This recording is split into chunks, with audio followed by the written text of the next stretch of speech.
Between 1933 and 45, the infamous concentration camps of the Nazis' Third Reich operated, now etched into history as terrifying reminders of the depths to which humanity is capable of sinking.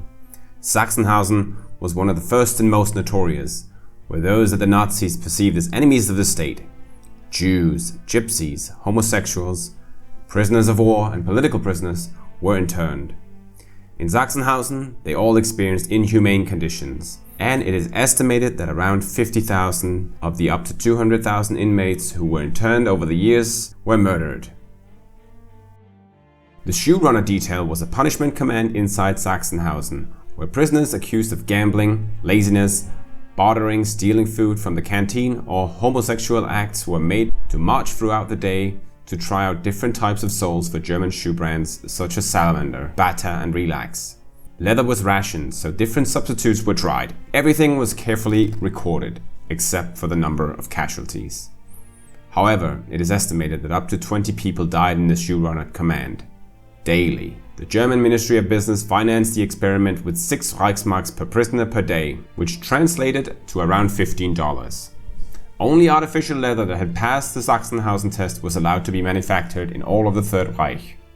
A 700-meter stretch of the running track can still be seen today. It was intended to be a cross-section of the roads German soldiers had to march on, with majority concrete, gravel and loose sand. Master shoemaker Ernst Bernhard of Sensburg built the command from 120 prisoners to 170. He was never a member of the Nazi Party or the SS, but notorious for his cruelty. He increased the pace and extended the daily stretch to be a marathon, more than 40 kilometers. The prisoners had to carry a 12-kilo rucksack for further stress on the soles. To extract forced confessions out of prisoners, the Gestapo came up with the idea to have some prisoners wear shoes that were too tight or shoes with different sizes on the right and the left feet as a form of torture. Every 10 kilometers, the soles had to be examined. And if any prisoner broke down, Bernhard sent his German Shepherd dogs to attack, leading to mutilation or death.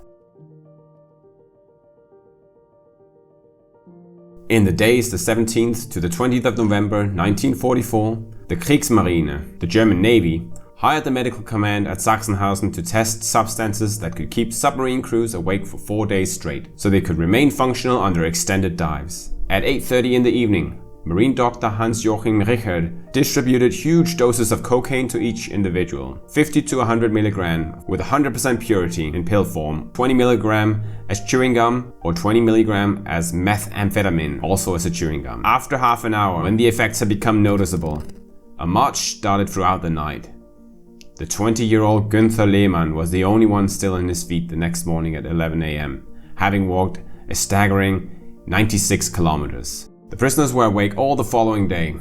In the evening again, they received the same dose, but did not continue the march. Instead, they spent this and the next 2 nights playing cards and chatting with each other.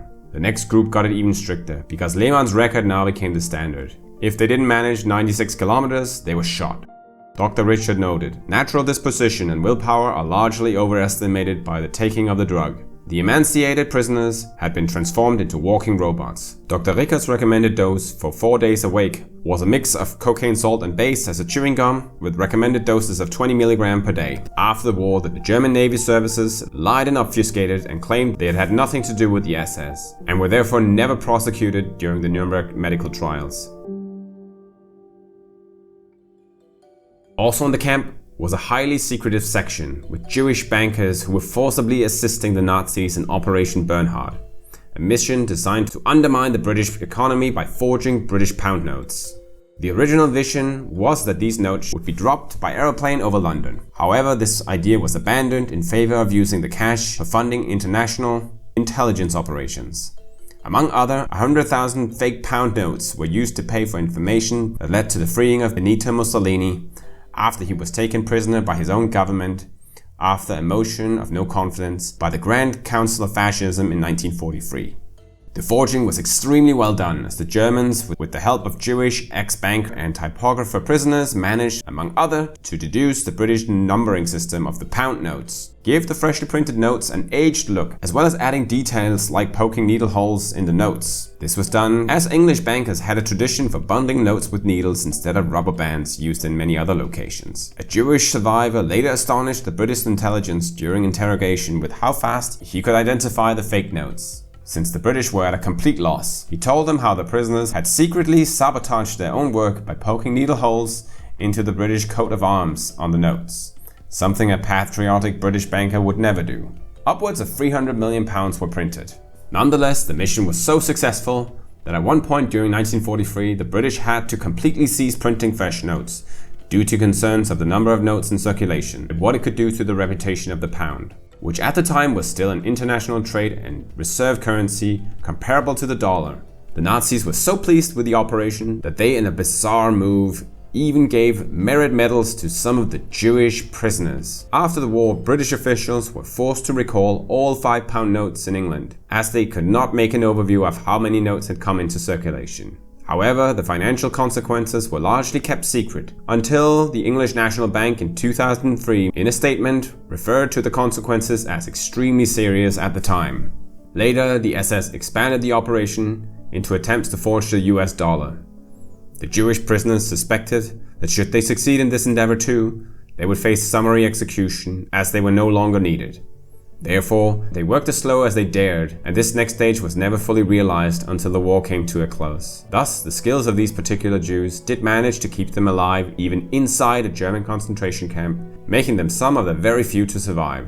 In Sachsenhausen, mass execution by firing squads were carried out in a sector called Station Z from 1942 and were the main method of execution until gas chambers were installed by 1943. As the end of the war drew closer, along with the Soviet troops, thousands were executed, especially communists. After the war, the camp was surprisingly not closed, but Sachsenhausen functioned as a special camp for political prisoners under the Soviet control. Many Nazis and SS men were now imprisoned here. Although the executions and the use of gas chambers were banned, the mistreatment continued, resulting in around 12,000 deaths from malnutrition and disease. The camp was officially closed in the spring of 1950, when the German-led GDR regime took over the rule of East Germany from the Soviets. In 1961, the GDR made a memorial at Sachsenhausen, placing a giant obelisk that still stands today. It was inaugurated in a massive state procession, with the GDR leader Walter Ulbricht at the front. It has been deemed as a significant propaganda effort, as much of the emphasis was placed on the suffering of communists, and no mention was made of the Soviet camp post-war.